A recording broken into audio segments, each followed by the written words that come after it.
Hi, welcome, and thank you so much for your support. Thank you so much for joining us tonight to support A Better Chance and its incredibly important mission to educate and develop young leaders of the world. As we all know now more than ever, it is critical that young people really do help transform the world. We need young leaders to really step up, and Better Chance is the perfect organization to be able to provide that education, that mentorship, and the paths for these young, talented people to really uh, be the best they can be. My name is Terry Johnson. I am the founder of the Harlem Candle Company, and I am the host of tonight's Entrepreneurship panel. We are here to support A Better Chance and their mission. We are here to support A Better Chance and their entrepreneurship series. And so this is the second installment. And this is a critical event because the typical annual fundraiser is not happening. So we are doing it virtually. And we are doing three different showcases. We are doing the Alumni Showcase, the virtual luncheon, and the virtual auction, which will all provide critical support to address the $1 million revenue gap head on. Tonight is the second session of the Alumni Showcase, and we've brought together some of our community's brightest entrepreneurs and funders to share how they forged their own paths and created success despite the odds. We'll learn how they made their decision to start their own businesses, what worked, what didn't, and where they failed along the way. Our first panelist is Miriam Rivera, Phillips Exeter Academy, class of 1982. Miriam, please tell us a little bit about yourself.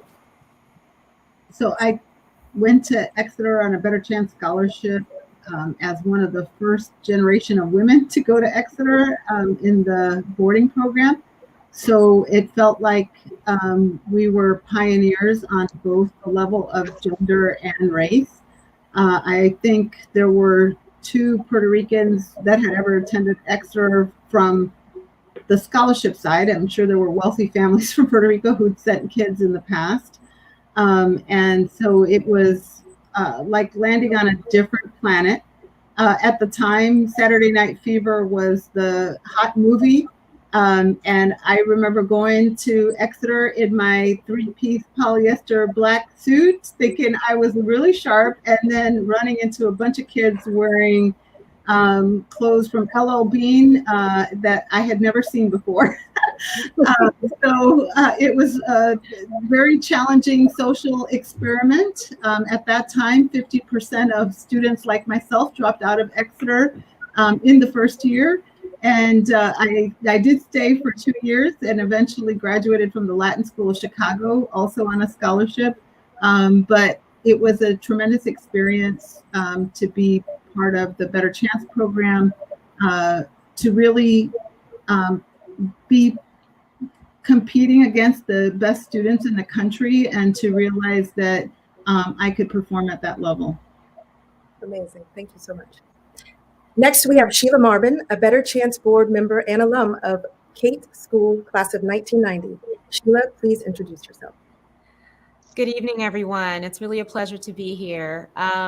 I am so honored to be able to represent this organization that means so much to me and it's done so much for my life. I attended Kate School in California. I am a native of Los Angeles, so I didn't go too far from home initially, but A Better Chance really transformed my life and really put me on a path to excellence, scholarship at another level, and really helping me see all of the potential of what I could become. So I'm really excited to talk a little bit about my journey to entrepreneurship this year and to meet these fellow alumni who are also involved with A Better Chance. So we're really looking forward to our conversation. Thank you, Terry. And just a little side note, Sheila is one of my best friends, and I was introduced to A Better Chance through Sheila when she lived in New York. She would always invite me to A Better Chance fundraising initiatives, and I would be her plus one, or if she bought the table, I'd be seated right there at the table. And earlier in June, so my business, I run the Harlem Candle Company. We experienced a significant growth in our revenue in June, and this was kind of at the height of when Black Lives Matter was taking place, the demonstrations, and we really wanted to figure out what sort of organization we could partner with to pay it forward. And we did a lot of research, and we were trying to figure out, well, should we go with one of these bailout funds, or should we do something that's a part of the movement? And all I kept thinking was, what about the young people? And I was like, A Better Chance. Oh my gosh, it's a no-brainer. It's vetted. I know how great of an organization it is because one of my best friends, who is super successful, who is a mentor to me, has experienced, all of the wonderful things that A Better Chance has given to her. And I have to just say, thank you, A Better Chance. Thank you, Sheila. Thank you, Miriam. Thank you, Sadeja, for just your presence and being the role models and mentors for so many people. So, and next we have Sadeja. And if you don't mind, could you please give us a little bit of your background? You are from Trevor Day School, class of 2013. Woo, you just graduated. Yes, it's so nice to have this opportunity to chat with everyone, and thank you, Terry, for the introduction. As you mentioned, Sadeja went to Trevor Day School in New York City, graduated in 2013, and I have to echo everything everyone has said already. A Better Chance has fundamentally changed my life.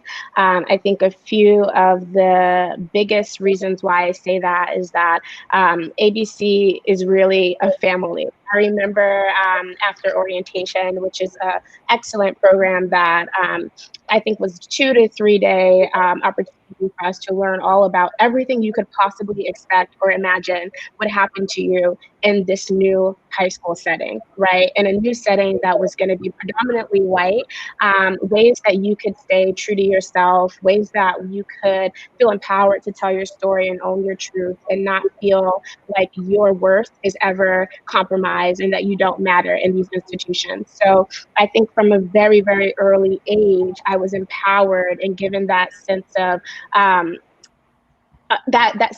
of love for myself and my journey, and also my narrative. And ABC continued while I was in high school to give me opportunities to share that narrative, grow that narrative. And even when college applications came around, actually working with me to write those, right? So ABC has been instrumental in my life in shaping my journey, both as a professional, as an individual, and as a scholar. So it's so amazing to share the floor with such powerful women of color and just powerful change makers. So really looking forward to it. Awesome. Thank you so much, Sadeja. Before we begin, I'd like to recognize our sponsors. Thank you to Bridgewater Associates, the Costas Family Foundation, Deloitte, DuPont, Henry R. Kravis, Lori and Peter Allen Atkins, Ronald R. and Mary H. Pressman, Skaden, ARP Slate, Meager and Floam LLC, Stanley Black & Decker, and Theo and Dana Killian. Thank you so much for making this event possible and for securing a better chance for the next generation. So let's move right into the Q&A, but I want to let everyone who's out there watching, if you have questions, we're going to open it up for Q&A at the very end. So you are able to type in your questions in the comment box, and they will be fed to us at the sort of the end of our pre-planned Q&A. So without further ado, oh, and by the way, thank you to everyone who submitted questions to the Q&A section before. So as I mentioned earlier, Creating Leaders for a Lifetime was created to address the lost revenue for A Better Chance Awards Luncheon. Below is a live stream in an online donation form. I ask you to make a donation right now to A Better Chance. As a supporter of the organization, I can tell you there's no better investment than the talented young students at A Better Chance. I encourage you all to register. Actually, before we even, I'm going to repeat that, but right now we're going to go directly into the Q&A. So let's get started.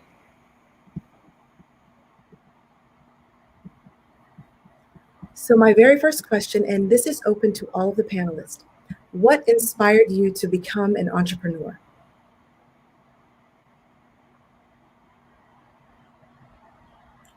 So I can go first on that.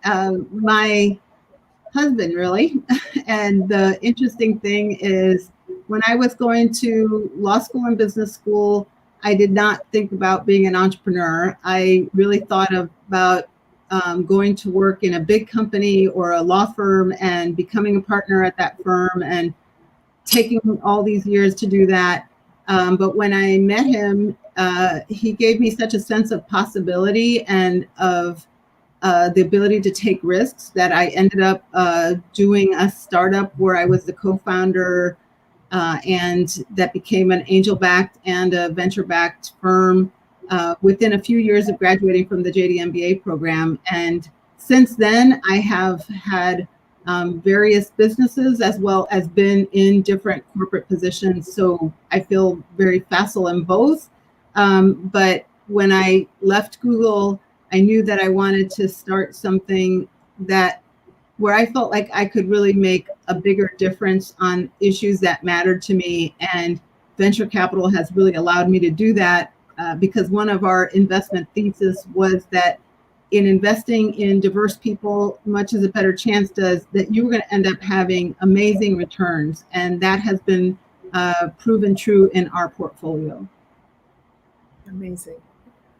Sheila, what about you? What inspired you to become an entrepreneur? Was there a specific moment? Was there a mentor? Yeah, I kind of had it in me even as a young person and not knowing even what an entrepreneur was. But I grew up in South Central Los Angeles, now called South LA, and it's an under-resourced community and that dealt with a lot of the challenges that many under-resourced communities face. Lack of school funding, challenges with gangs, drugs, things of that nature. And I always felt like the people here are great. People always think, oh, you want to get out of the hood, you want to get out of your neighborhood. And it was never like I wanted to get out. I just wanted to help. I felt like really what was necessary was opportunity, and that entrepreneurship would provide a platform, even though I didn't have the words for it at the time, but it would provide the jobs, it would provide the opportunity, it would help us all get ahead.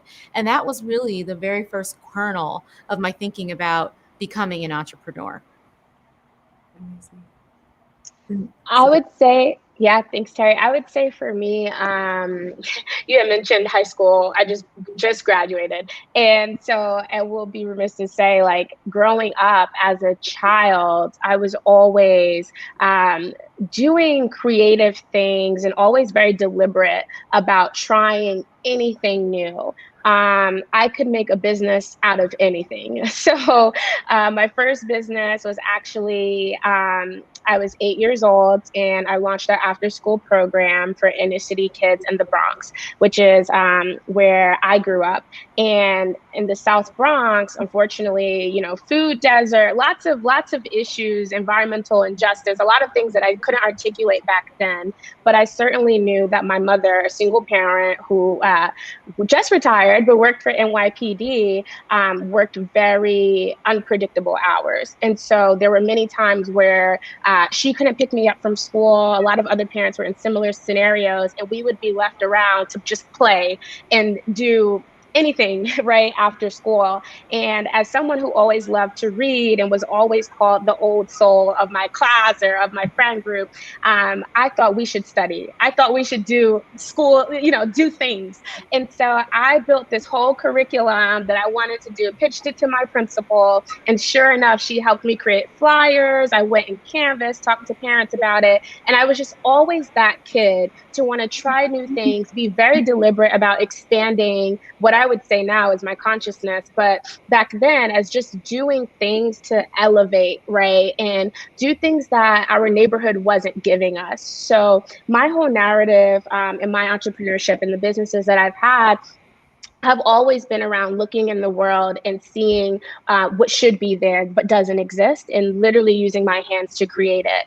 And that's why for me, right now I have a nail company that I absolutely love, and it's really, really just so inspiring and motivating. But in the past was a body care company, right? Where you're literally making products and just in there. And I think that's what just gives me joy.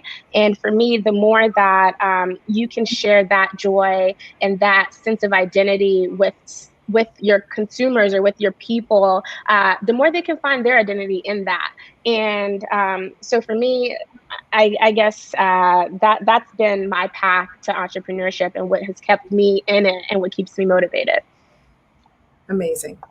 So we understand what your aha moment was, Sadeja, but what about you, Sheila? What made you decide to start the type of business? If you could just describe a little bit that you decided to launch. Sure. Yeah, so I run a company called Mirror Digital, and we're a digital media company focused on helping Fortune 500 brands reach multicultural consumers.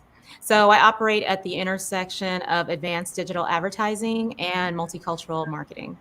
And these two elements have been my passion throughout my professional career. I started out as a media banker at Morgan Stanley, doing corporate finance and M&A in the first .com boom.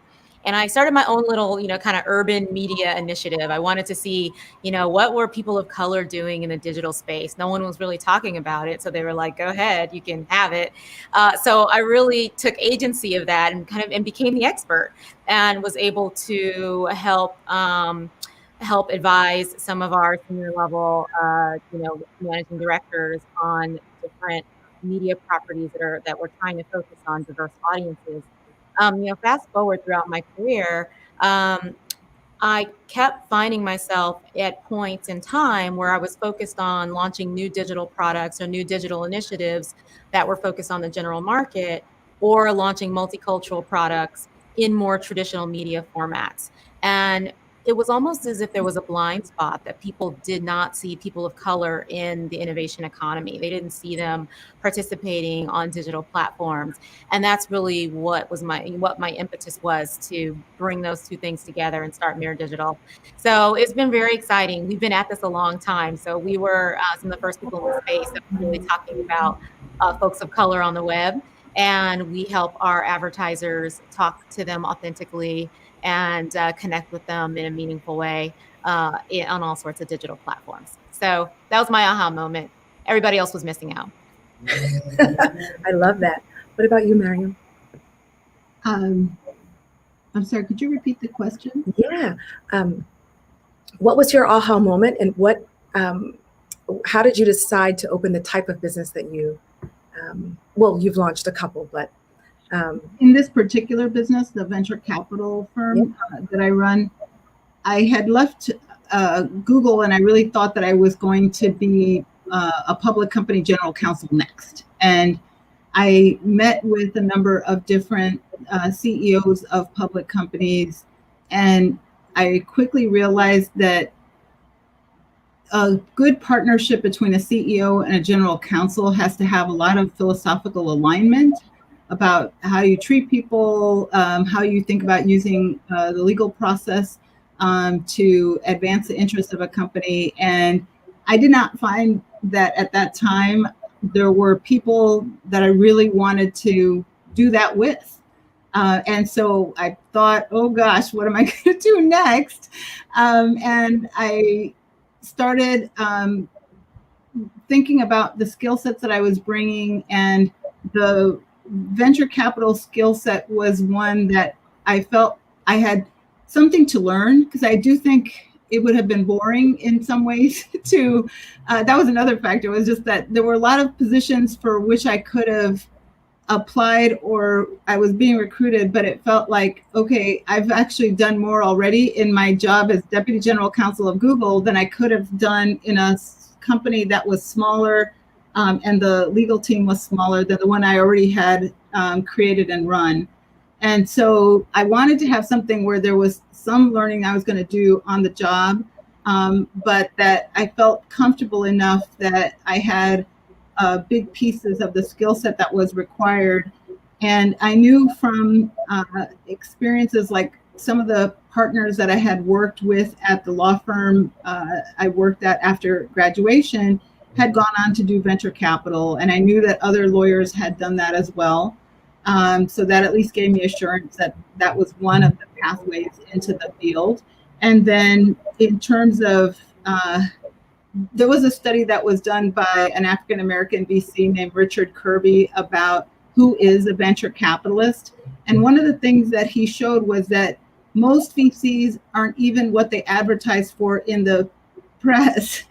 He showed that most of them had never actually run a startup. Most of them had never been a tech executive, and that most of them were not engineers. And yet almost all of the VC positions articulated those as requirements for jobs. And so I realized that part of what was happening was that the criteria were being changed in order to not have a wide enough lens to encompass a lot of the talented people that, like previous generations, had been able to make good venture capitalists, but might not have been good startup founders, tech executives, or engineers. And while I certainly didn't have an engineering degree, I was a sociology major and then a JD MBA. I did have two of those criteria. And so I decided, instead of trying to join a firm that was trying to screen me out, I would create my own firm and screen myself in. I love it. I love it. So this question is open to each of you on the panel. How did you prepare to create your own business? So what sort of approach did you take, or were there milestones? And then I also want to know, how did you garner support from peers and family and friends?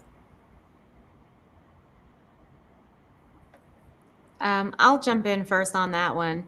I think I sometimes feel like my entrepreneur story isn't aligned with the mythology of entrepreneurship. You know, it's always like some young person comes up with an idea in their dorm room or just out of college, and they raise all this money, and then they become this huge success. And that's a very, very small fraction of business founders and the story, but those are the ones that we always think about when we think about entrepreneurship. And I had a very long track record in corporate America before I launched my first business. And it was interesting coming out of business school. I attended Harvard and got an MBA. And coming out of business school, I was talking to my mentors about starting a company. And they said to me, you know, you really have to build your toolkit, because as a woman, and particularly a woman of color, you're not going to get the second chance and the third chance that a lot of other founders might get. And so you've got to have a really strong vision. You got to be really well prepared. And so take your time. And I really listened to that guidance and learned how to run businesses in corporate settings. Really learned a broad range of functional skill sets so that I would be fluent and able to work my teams across a number of different parameters of the business. And so all of that was my preparation, you know, kind of over the long term. And then when I got ready to leap, I started saving my pennies. So, you know, launching a business, when your checks stop coming in every 2 weeks from being in a corporate job, you've got to be prepared for that, because you don't want to be distracted by worrying about fundamentals like finances when you're trying to grow an enterprise, because it's all encompassing. So that's one, to make sure you're in a financial position that you can really launch a business, because it's going to take longer than you think, and it's going to be a lot harder than you think. So that's the right before you launch. And then the other thing that I did was I just talked to a lot of people and built allies. I knew that there was a lot that I didn't know. So having conversations with experts in the industry, getting advice, making sure I was really well networked in my space so that I could hit the ground running was something that was really important as well. So I would say, make sure you got your toolkit, make sure you've got your money stacked, and make sure you've got your network. And I think that those things really help align you for a chance at success. Really quick, you mentioned the finances, making sure that you have money. How did you finance your endeavor? So my endeavor was bootstrapped for a couple of years, and then I did raise some angel financing. Now, I raised a small pre-seed round back in 2013, and it was literally the hardest thing I've ever done. So I felt like it was a major distraction to running my business. I didn't feel like I was getting the traction that entrepreneurs that, you know, kind of fit the archetype typically get, and other male entrepreneurs in my space had received. So I just put my head back down and decided to continue to fund the business through operations. And so since raising that small pre-seed round, I have grown the business. And you know, it's not 100% a year, but it's, you know, north of 30% a year, and we've had some success. But it has been really reinvesting the revenue and the returns that we've generated through operations. Amazing. Sadeja, what about you? How did you prepare to create your business? Yeah, I would say what might be most relevant here for this group is how I personally approach my entrepreneurship and businesses. So I've had some small businesses, and currently the two businesses that I'm running now, the beauty business, also the business coaching company, are small businesses, right? And I'm very weary of actually growing too quickly, given this other point I'm going to make, which is I am a full-time employee as well. So I'm balancing my 9 to 5 because I realize that as a young professional, to Sheila's point, there's a lot more that I need to add to my toolkit.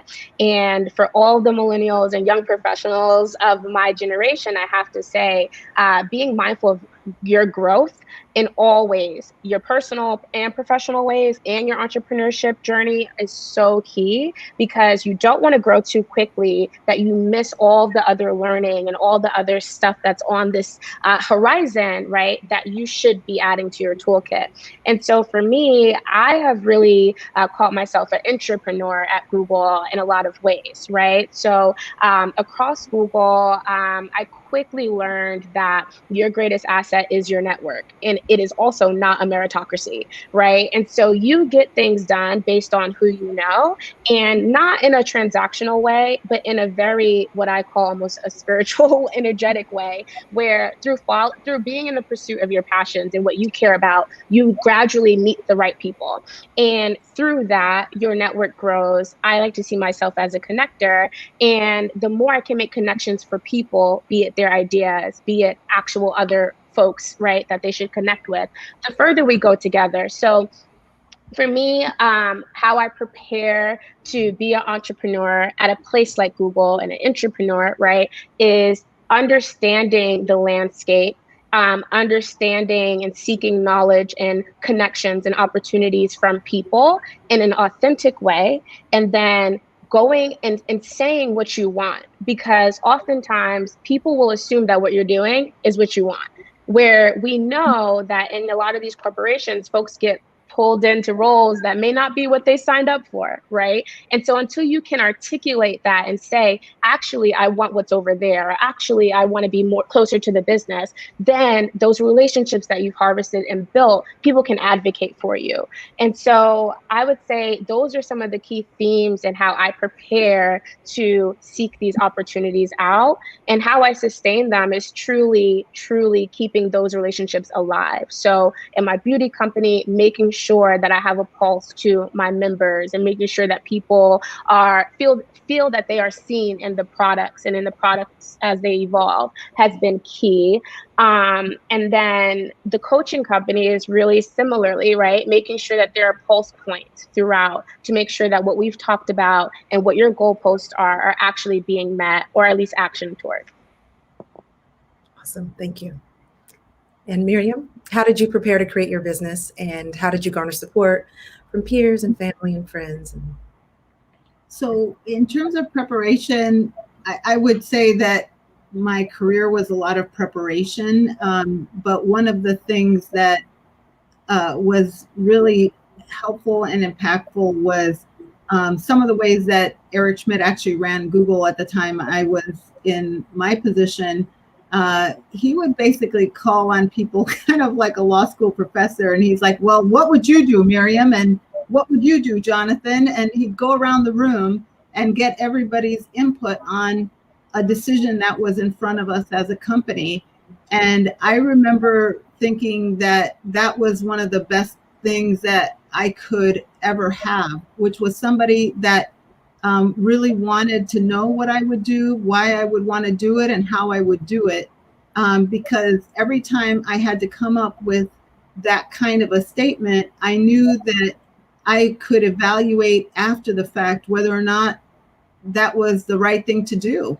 And I could hold myself accountable for what I had recommended. And there were times when, you know, I went back to Eric Schmidt and I said, Eric, I'm sorry, I screwed up.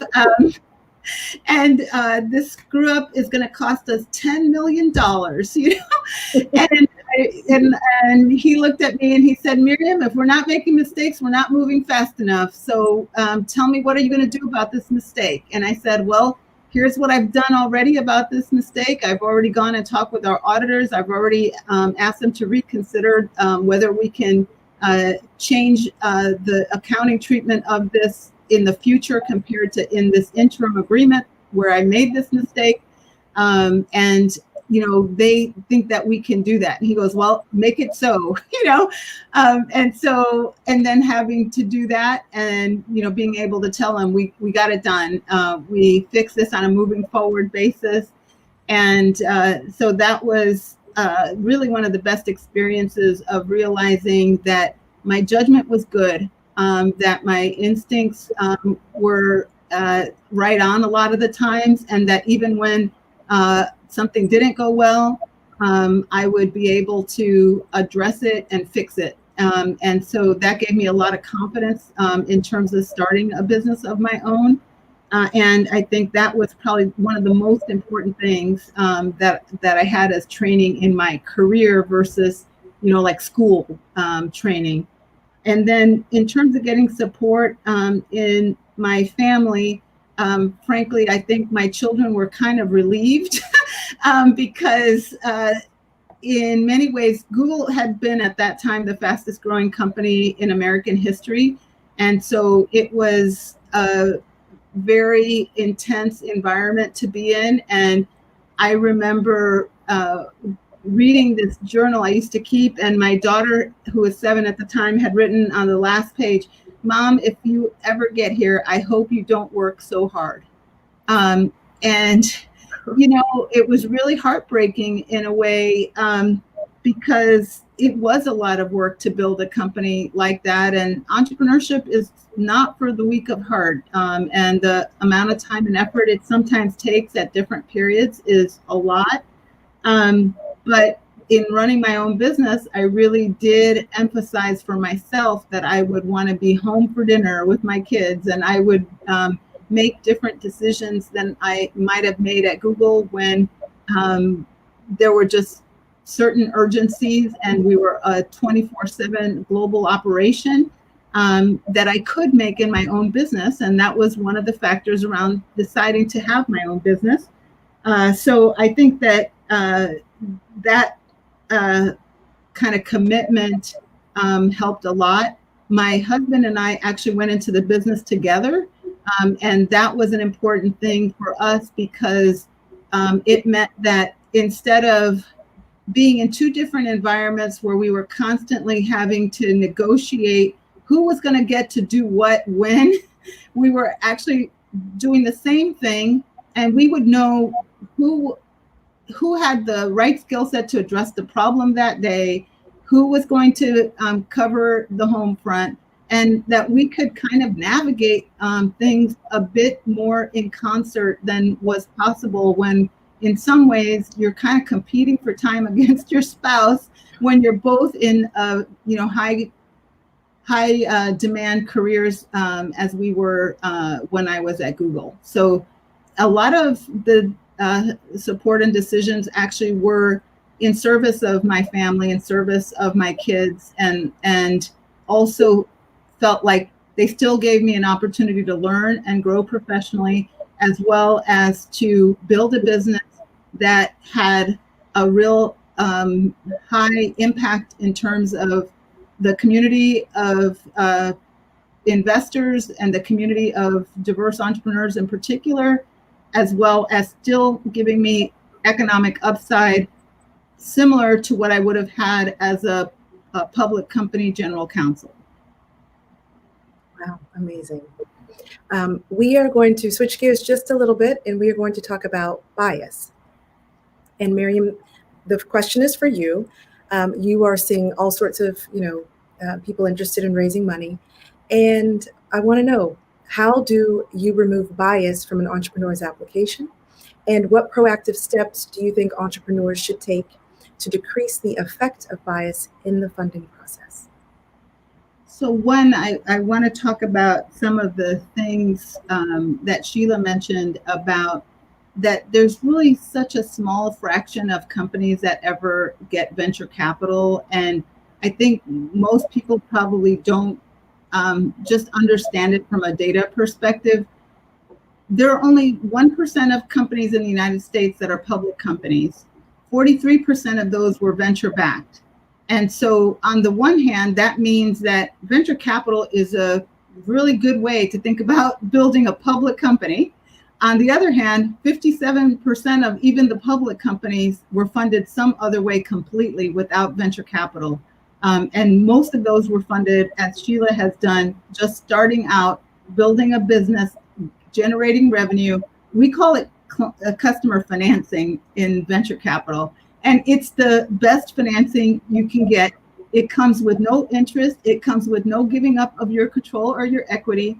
And I think that's really where the bulk of American businesses get their funding, is through customers that say, hey, what you're selling is something I want, and I'm going to pay you for it. But that said, in terms of venture capital and how we work to reduce the bias, I'm going to say that there's bias no matter what. And that one of the things we all have to realize is that we all carry bias. And in venture capital, for example, there are studies that demonstrate that women VCs demonstrate the same types of biases as male VCs. They will tend to ask women entrepreneurs downside risk questions similarly to how men do it, men VCs do it. And that's a very impactful bias that enters the interview process with an entrepreneur, because if you ask someone more downside risk questions than upside potential questions, you're already biasing the answer to that interview, which is, I might not invest, or I'm going to invest less because I'm focused on what I'm going to lose if I invest in you, not what I'm going to gain. And so I try to make people very aware that bias is the air that we all breathe, because we grow up in a culture that stereotypes women, it stereotypes people of color, and even we ourselves as people of color do the same things. Jennifer Eberhardt, who's a professor who wrote the book Biased that came out last year, that's one of the best resources in this area, for example, mentioned that when she and her son were getting on a plane, and her son was about 5, an African-American gentleman got on that plane, and he says, well, I hope he doesn't rob me. And she asked her son, like, why would you say such a thing? And she realized that he'd only been alive for 5 years, but the bias of American culture had entered his mind even at that stage. And that's when she really began the study of bias and to try to eradicate it, not just from other people, but from ourselves. So that's how I think about bias. And some of the things that we do to try to reduce the biases in our process are, one, we do a lot of outreach and communications around the fact that we want to see and invest in diverse entrepreneurs and in diverse entrepreneurial teams. And you'll see that on my website, and you'll see it on my LinkedIn posts. And initially, when I started the business, other women would say, do not talk about this kind of stuff. You know, you'll get like pigeonholed, and you'll only get, you know, women CEOs, and no men will come in and take an investment from you. And you know, that's going to be bad for your business. And I just said, well, you know, I think I've got a good way to identify talent no matter where it comes. And so I'm going to try my way, which was the advantage of having your own business. And over time, what we saw is, hey, we're in enterprise software. So even if we say we want a lot of diversity, 2/3 of our entrepreneurs are white men, but 72% of our teams have a woman, an underrepresented minority, a minority, or an immigrant in the founding teams. And we have, over time, created better processes. So when we start screening our companies, for example, and we get all the way through an investment, we go back every quarter and we look at, well, how many people came into our funnel that were this and were that, and how did they do? Did they actually come out the other end? Did they get investments? Are we investing similar dollars in these companies? So we're measuring, because you can't change what you don't measure. And I think any business person who says they care about diversity and isn't measuring something is not being honest with themselves. The other things that we do are that we have a really quantitative decision-making process around how we evaluate the economic potential of an investment. And we use the same framework and the same kinds of questions, downside risk, upside risk, for every single entrepreneur. We don't change the question, we don't change the criteria. The criteria are that you have to have a 10x probability weighted multiple on our investment for us to invest. And so we tell people what it is, we show them the process on our website. You can see what we're going to do, what the kinds of questions are. You can see papers about it. We don't try to hide the ball, which is another thing that we try to do to increase diversity, because we know that people of color and women may not run in the same circles as some of our entrepreneurs. And so they don't have some of these unwritten rules. And we try to actually bring those unwritten rules out in the open. After we do our analysis, we share it with an entrepreneur, regardless of whether we make an investment. So we want to be transparent about what were the assumptions, what were the things that we said about the entrepreneur, the team, the product. We're giving them all of that, which I think would hopefully keep us more honest ourselves, and what are the kinds of things that we're thinking, believing, and we confront those, and then we're sharing that with our entrepreneurs. And the people that we don't invest to, so that they can hopefully get value from the time they've given us in terms of looking for investment from us. Amazing. We're going to ask one more question before we open it up to Q&A. We have a couple of questions that are in queue now, and this is open to anyone who feels like answering. But I think what's important for everyone listening is really to understand, how did a better chance really shape and transform your mindset, and to really shape you into the entrepreneur that we are sitting here looking and listening to today? I'm happy. Oh, go ahead. Go ahead, Sadeja. Thanks, Sheila. I'm happy to chime in and kick this one off. I would say, and I mentioned this earlier from orientation, a better chance really empowered me to own my narrative, own my truth, but also, I think more specifically, advocate for myself and know that anything that I want to do, I can do. And I mean that, and it is cliche, but I do think a better chance from the very beginning really instilled this mindset of choice freedom in me that has only continued to grow and expand. From choosing which high school I wanted to go to, which was almost a rebellious act. I chose the school no one in my family wanted me to go to. Same as with college for Wesleyan. And in both spaces, I created lanes for myself. I created opportunities for myself, whether it was trips, whether it was my major, right? I was always in the pursuit of something that maybe I couldn't articulate, but I knew was adding tools to my toolkit. That said, this sort of capacity that I've had that I think has landed me in venture capital, right? Coming from human resources at Google to creating essentially this role for myself at Capital G, which is Alphabet's growth stage of venture fund, has really been embracing opportunities to network up, right? And really meet with folks, no matter their title, and really just understand that everyone is human. And ABC instilled that value in me to know that everyone's human, everyone has experiences that you can relate to.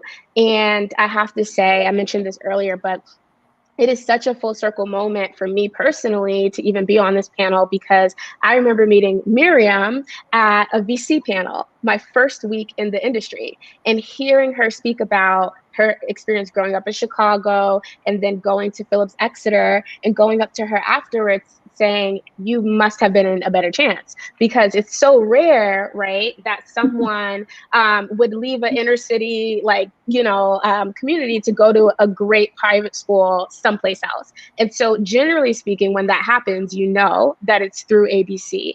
And so opportunities like that to even network with people and find such strong mentorship from folks, no matter their walk of life, right, has been such an amazing mindset shift for me coming from where I did. So, and it has really sustained me in my career trajectory so far.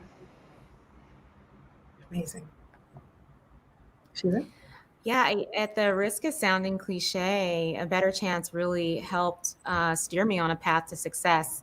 I was a very precocious child and always had an opinion and was very academically inclined. But as I was going on my academic journey, you need guidance. And I was the first person in my family to go to college. So to be able to come from a place like South Central Los Angeles and A Better Chance put me in a college preparatory environment that leads me to be able to go to a school like Princeton University was absolutely amazing. And not only did they lead me there, but I was well prepared. I graduated with honors. I won an award for my thesis. I was very involved both academically and socially. And once you're in these spaces, you get to see more. I use that analogy of kind of a horse with the blinders on, like you don't know what you don't know. And then like once those blinders come off and you can start to see around you, you see there's so many roads and there's so many opportunities. And then continuing on that journey, the chance to go to Harvard Business School and really be at the top of my game in terms of my preparation and professional success to be able to launch a successful venture on my own. I am the first entrepreneur in my family. I am really, I do it my own way. I'm very, very intentional about getting young people of color into the tech space and showing them opportunity there. So I take risks on young people that a lot of other firms would essentially overlook. So when I think about everything that A Better Chance has given me, I think about all the things that I have to give back. And my company provides another avenue for me to do that. So I'm happy to be here and share my story and my experience. And I hope that something that I said might be helpful to someone along the way. And, I want to help bring along that next generation as well. And I think that whole circle and what that means to young people was instilled in me by my coming through A Better Chance.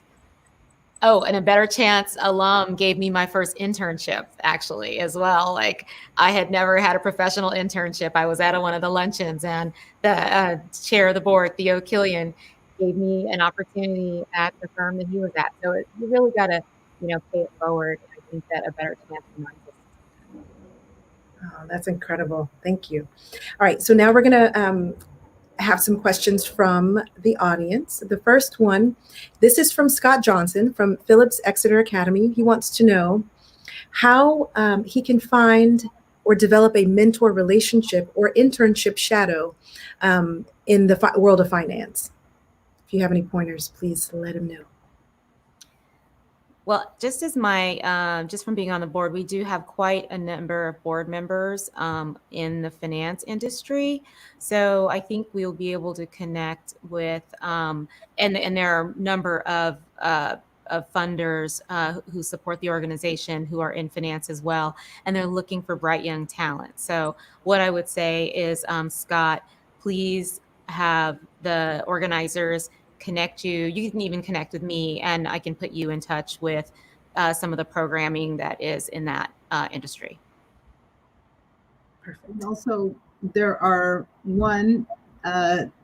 plenty of opportunities within your classmate pool at Phillips Exeter Academy, and I want to echo some what Sadeja talked about, which is this sense of